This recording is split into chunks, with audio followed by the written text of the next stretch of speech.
بسم اللہ الرحمن الرحیم۔ السلام علیکم ورحمۃ اللہ وبرکاتہ۔ احباب، آپ سب خیریت سے ہوں گے اور میں بھی الحمدللہ خیریت سے ہوں۔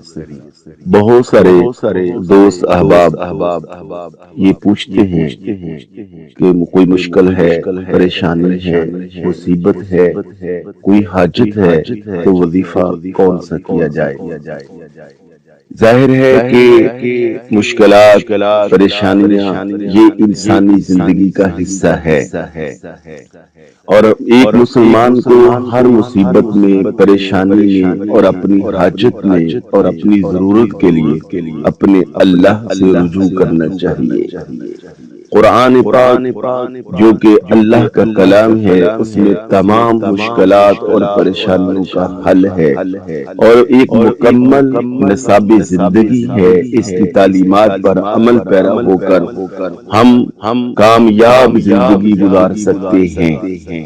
اور اس کی آیات کو، بہت ساری آیات کو اللہ کے رسول نے بہت ساری مشکلات کے حل کے طور پر، وظیفے کے طور پر اپنی امت کو بتایا ہے۔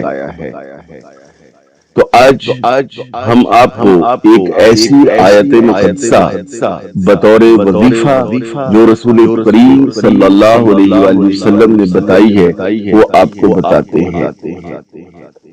جب بھی کبھی کوئی ایسی پریشانی، مصیبت اور مشکل آئے کہ جس کا آپ کو کوئی حل نظر نہ آئے اور تمام دروازے بند نظر آئے، اور اس موقع پر یہ آیت مقدسہ بطور وظیفہ آپ کریں، انشاءاللہ آپ کی مشکل کا، آپ کی پریشانی کا ایک نہیں کئی اور متعدد حل اللہ تعالی نکال دے گا۔ حضور نبی پاک صلی اللہ علیہ وآلہ وسلم نے ارشاد فرمایا، میرے علم میں قرآن مجید کی ایک ایسی آیت مقدسہ ہے کہ اگر لوگ اسے یاد کر لیں، محفوظ کر لیں اور اس پر عمل پیرا ہو جائیں، تو فرمایا کہ اللہ تعالیٰ ان کے تمام جو مسائل ہیں وہ حل فرما دے گا۔ اور حضور نے فرمایا کہ دنیا و آخرت کے غموں سے اللہ تعالیٰ خلاصی عطا فرمائے گا، ہر تنگی اور ہر پریشانی کو اللہ تعالیٰ دور فرما دے گا، اور جسے تنگی اور مصیبت نہیں ہے، اللہ تعالیٰ اسے تنگی، مصیبت اور پریشانی سے محفوظ فرما دے گا۔ اور جہاں تک اللہ کے رسول نے فرمایا جو بندہ اس آیت کو بطور وظیفہ پڑھے گا، اللہ تعالیٰ اس کو شبہات دنیا، غمرات موت اور شدائد روز قیامت سے بھی خلاصی عطا فرمائے گا۔ وہ کیا ہے؟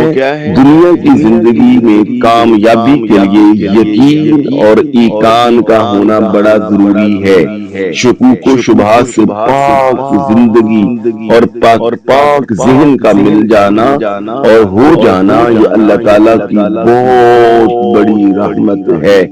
حضور نبی پاک صلی اللہ علیہ وسلم کے پاس ایک صحابی آئے، عوف بن مالک رضی اللہ تعالی عنہ، روئے دھوئے بڑی پریشانی کا اظہار کیا، یا رسول اللہ، مشرکین میرے بچے کو اغوا کر کے لے گئے، پکڑ کے لے گئے، اب میں کیا کروں؟ تو اللہ کے پیارے رسول نے انہیں اس آیات مقدسہ کا وظیفہ بتایا۔ انہوں نے جا کر اپنی اہلیہ کو بھی بتایا، دونوں میاں بیوی نے کثرت سے پڑھا، تو شام کو ہی ان کا بیٹا رہا ہو کر آ گیا۔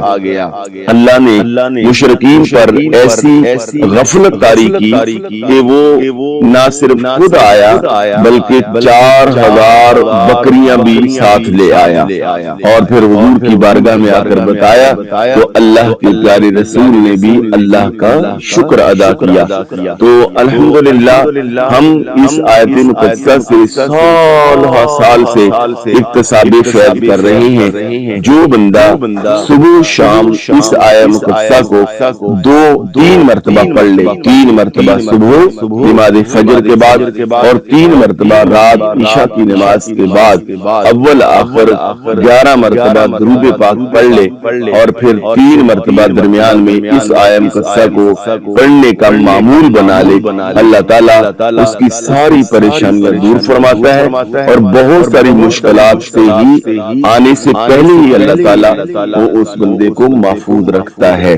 اور جب کبھی کوئی ایسی آفت، مصیبت، پریشانی، مشکل آ پڑے کہ جس کا کوئی حل نظر نہ آئے یا کوئی حاجت پوری نہ ہوتی ہو، تو پھر اس کو کثرت سے پڑھا جائے، بے شمار مرتبہ صبح شام ہر نماز کے بعد اس کو متعدد مرتبہ پڑھے، بہت جلد اللہ تعالیٰ مشکل کا حل نکالے گا یا حاجت کو پورا فرما دے گا۔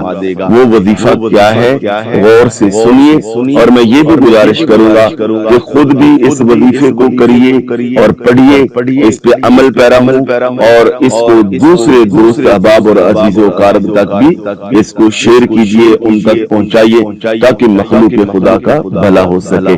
وظیفہ کیا ہے؟